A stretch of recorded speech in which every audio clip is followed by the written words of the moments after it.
বিজেপির সরকার।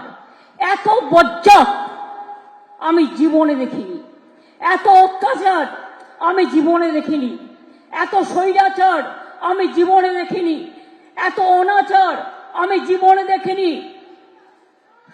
সবাইকে লাইনে দাঁড় করাবে আর নিজেরা সব লুটে পুটে খাবে।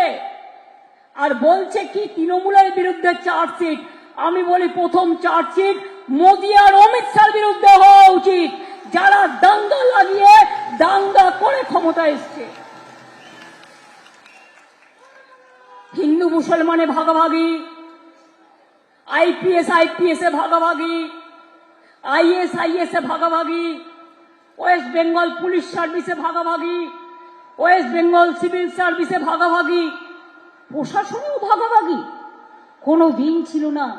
আরে এরা তো আমাদের কাজ করে, এরা আমাদের অ্যাসেট।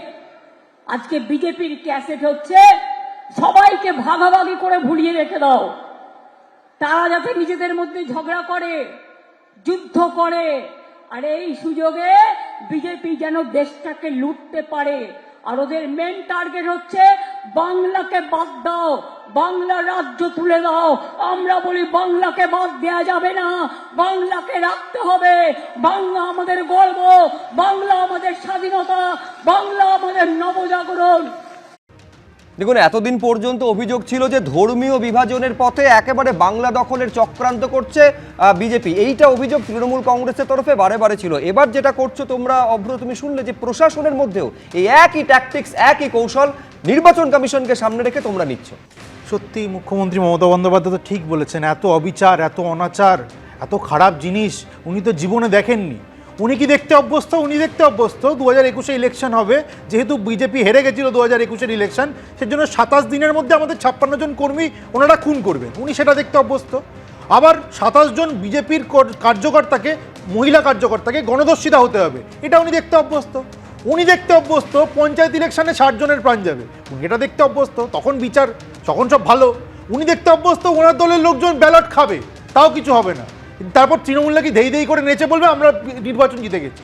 উনি এই জিনিসগুলো দেখে অভ্যস্ত, তাই ওনার মনে হচ্ছে কি অবিচার, কি অনাচার, কি খারাপ জিনিস হচ্ছে বলুন তো। সত্যি খুব খারাপ জিনিস হচ্ছে। আমি বলছি উনি ময়নাগুড়ি, নকশালবাড়ি, পাণ্ডবেশ্বরে যা সব বক্তব্য রেখেছেন, উনি বলছেন বাড়িতে যা আছে সেগুলো নিয়ে বেরিয়ে আপনারা রেজিস্ট করুন। কাকে রেজিস্ট করবে? কেন্দ্রীয় বাহিনীকে রেজিস্ট করবে, ইলেকশন কমিশন অফ ইন্ডিয়াকে রেজিস্ট করবে। তার মানে পরিষ্কার সাধারণ মানুষকে ইনসাইট করার চেষ্টা করছেন আমাদের রাজ্যের মাননীয় মুখ্যমন্ত্রী। একজন মুখ্যমন্ত্রীর বক্তব্য প্রথম থেকে শেষ অবধি শুনলাম, ঠিক যেমনি তৃণমূলের প্রতিনিধির বক্তব্য আমি 5 মিনিট শুনে কিন্তু মাথা মুন্ডু বুঝতে পারলাম না। তারপর আমি তো ভাবছিলাম আমারই বোধহয় IQ শূন্য হয়ে গেছে। মুখ্যমন্ত্রী মমতা বন্দ্যোপাধ্যায় কি বলতে চাইলেন কেউ বোধহয় বুঝতে পারেনি।